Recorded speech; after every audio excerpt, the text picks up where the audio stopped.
नमस्कार, कशा आहात सगळ्याजणी? चला तर मग आज कुठली रेसिपी आहे ते बघूया. रेसिपीला सुरुवात करूया. तर इथं मी आज उन्हाळी कामाला सुरुवात केलेली आहे. तर पहिल्यांदा मी आज वेपर्स बनवून घेणार आहे. तर मी आलेली आहे आईकडं माहेरी. तर इथं मी इथूनच करून घेऊन जाणार आहे, माझ्यासाठी, वहिनीसाठी आणि माझ्या मुलीसाठी, आम्हा तिघींसाठी एवढ्या बटाटे. तर इथं मी वेपर्स बनवणार आहे. 20 किलोचे वेपर्स आहेत हे. तर मी मार्केटवरून 20 किलो बटाटे आणायला लावलेले होते. तर ते मी रात्री पाण्यामध्ये टाकलेले आहेत. रात्रभर पाण्यात होते. आता सकाळी मी वेपर्स बनवायला बसणार आहे.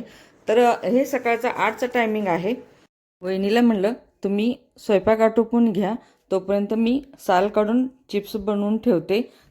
तर इथं मी सगळ्या बटाट्याची साल काढून घेतलेली आहे. तुम्ही बघू शकता. आता घ्यायचं आहे आपल्याला चिप्स करून. झालेत. तर इथं मी साल काढून घेतलेली आहे. एक टोपलं घेतलेलं आहे. टोपल्यामध्ये 1 घागर पाणी घातलेलं आहे. तर त्यामध्ये 1 चमचा तुरटीचा चुरा घालणार आहे. आता मी हा चुरा तुरटीचा टाकलेला आहे, कारण ह्याने वेपर्स पांढरे शुभ्र राहतात. कारण तसेही मला बटाटे थोडेसे पिवळेसर मिळालेले आहेत, त्यामुळं वेपर्स पांढरे होतात का बघूया पुढं. तर चला सुरुवात केलेली आहे वेपर्स करायला. हे खिसणी 2 खिसण्या होत्या माझ्याकडं. तर मी ते निळ्या कलरची खिसणी बाजूला ठेवलेली आहे आणि हे गुलाबी कलरची मी खिसणी घेतलेली आहे. तर ह्याच खिसणीनं खूप छान वेपर्स पडलेले आहेत आणि मला हे खिसणी चांगली वाटली. तर ह्यानेच मी शेवटपर्यंत वेपर्स बनवणार आहे.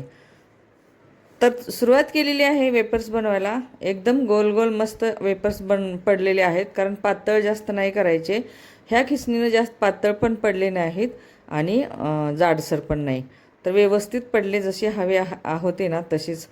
तर झालेले आहेत आपले हे चिप्स करून. तर सगळे मी पाण्यामध्ये टाकून घेतलेले आहेत. जसं जसं करल ना तसं तसं मी पाण्यामध्येच टाकलेले आहेत. काही म्हणजे आता 20 किलोचे म्हणजे मला इथं 2 तास लागले ना करायला, तर थोडासा कंटाळा पण येतो. तर मग मी टोपल्यामध्येच खिसणी पकडली, त्याच्यातच केलं. काही बारक्या छोट्या ताटात, काही मोठ्या ताटात आदलून बदलून करत गेलेली आहे आणि इथं चिप्स फायनली झालेले आहेत आपले. तर आता मी वरती आलेली आहे गच्चीवरती. मी चुलीवरच वेपर्स बनवणार आहे. तर चूल पेटवलेली आहे आणि चुलीवर पातेलं ठेवून 1 घागर पाणी त्या पातेल्यामध्ये ओतलेलं आहे. कारण 1 घागर नाही, सॉरी, पातेल्यामध्ये पाणी घालून मी ते पाणी गरम करायला ठेवलेलं आहे. आता आले खाली घरामध्ये. चिप्स सगळे पाण्यामधून स्वच्छ धुवून घेतलेले आहेत, कारण आणखीन मी वरती एक नळ आहे ना, तर तिथं मी पाणी सोडून हे वेपर्स धुवून घेणार आहे. कारण त्यातलं स्टार्च जे असतं ना ते आपल्याला काढून घ्यावं लागेल. तर इथं घेतलेलं आहे. तर आता आलेली आहे वहिनी माझी. तर ती म्हणली की असू द्या मी घेऊन येते, तुम्ही चला तिथं. तर इथं चवीपुरतं मीठ टाकलेलं आहे.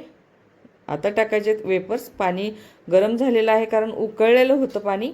कारण बराच वेळ गेला, आम्ही थोडंसं खाली चहा करून पिलो.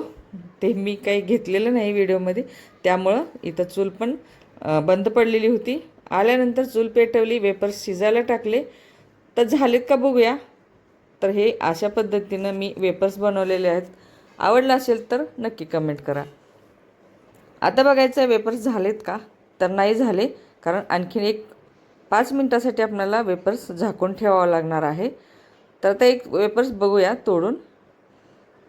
तर नाही झालं, आणखीन एक 5 मिनटासाठी झाकून ठेवायचं आहे. आणि आता असा फेस आला ना की वरती, तर आपले वेपर्स झालेले आहेत असं समजायचं. आता काढून घेऊया वेपर्स.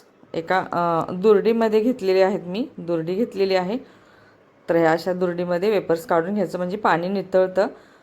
तर आता आपणाला एक छानपैकी कॉटनचा कपडा घ्यायचा आहे पांढरा, आणि मग त्यावरती आपणाला हे चिप्स वाळत घालायचे आहेत. कारण पांढरा कॉटनचाच कपडा घ्या तुम्ही. हे बघा पांढरा कपडा मस्त कॉटनचा. तर इथं टाकलेलं आहे. आता त्याच्यावरती आपण हे चिप्स वाळत घालायला पाहिजे. एकाला एक लागून मी सगळे वेपर्स, इथं माझ्याकडे वहिनी पण होती, आणखीन एक वहिनी होती. तर त्या दोघींनी मला मदत केल्या. आम्ही सगळेजण हे चिप्स अंतरून घेतलं. झालेले आहेत, आता वाळलेले पण आहेत. आम्ही वरती गच्चीवर आलं, सगळं गोळा केलो आणि आता टोपल्यामध्ये भरायचं आहे. कडकडीत ऊन पडलेलं होतं ना, तर एकदम छान वाळलेले होते. काढताना अजिबात त्रास झालेला नाही. तर आता हे चिप्स एका टोपल्यामध्ये भरून घेऊया. बघू शकता तुम्ही, कारण पिवळे बटाटे असल्यामुळे पिवळेसर तर होणारच. पण मला वाटत नाही की एवढे पिवळे झालेत, पण खूपच छान झालेले आहेत वेपर्स माझे. तर तुम्हाला कसे वाटले कमेंट करा, शेअर करा, सबस्क्राईब करा. माझी रेसिपी आवडली असेल तर नक्की कमेंट करा. तर कशी वाटली काय नाही ते आता तळून तुम्हाला दाखवते. तर हे वेपर्स खूप छान झाले, मोडलेले तर अजिबात नाहीत, खरंच खूप छान झाले. कारण जाडसर आहेत ना, तर अशाच पद्धतीने वेपर्स बनवायला पाहिजे, कारण पातळ केलं ना तर करपून जातात. तर चला बघूया. आता गॅस पेटवलेला आहे, गॅसवरती कढई ठेवायची, कढईमध्ये तेल घालायचं आणि आता तेल गरम झाल्यानंतर आपल्याला हे चिप्स तळून दाखवणार आहे तुम्हाला. तर खरंच पांढरे झालेले आहेत चिप्स. मला वाटलं नव्हतं की पिवळेच होतील, वाटलं, पण पिवळे नाही झाले, तर छान झाले. आता घेऊया तळून. हे बघा, बघू शकता. कारण जास्त गॅस मोठा पण करायचा नाही आणि बारीक पण नाही करायचा. बारीक जर केलं, तेल नाही तापलं तर ते टाकलेलं चिप्स तळतच नाही, आणि जास्त तेल तापलेलं असेल ना तर करपून जातं. म्हणूनच आपल्याला जास्त कडकडीत तेल तापवायचं नाही, मीडियममध्येच गॅस ठेवायचा आणि कमी प्रमाणातच तेल गरम करून घ्यायचं. गरम झालेल्या तेलामध्येच आपल्याला कमी प्रमाणातच हे चिप्स तळून घ्यायचे आहेत. तर एकदम छान झालेले आहेत, लालसर तर अजिबात झालेले नाहीत. चिप्स पांढरे शुभ्र झालेले आहेत, बघू शकता. तर चला सर्व करून घेऊया. तर माझ्याकडे छोटीशी बुट्टी आहे ना, त्यामध्येच मी सर्व केलेले आहे. तर इथं छान तळलेले आहेत, तर तेलकट तर अजिबातच नाही, पिवळे नाही, लालसर नाही. तर चला कसे वाटले काय नाही ते नक्की कमेंट करा. आवडले असतील तर नक्की कमेंट करा आणि सबस्क्राईब करायला अजिबात विसरू नका. तुम्ही पण उन्हाळ्याची कामं चालू केलेलेच असतात, तर नक्की कमेंट करा.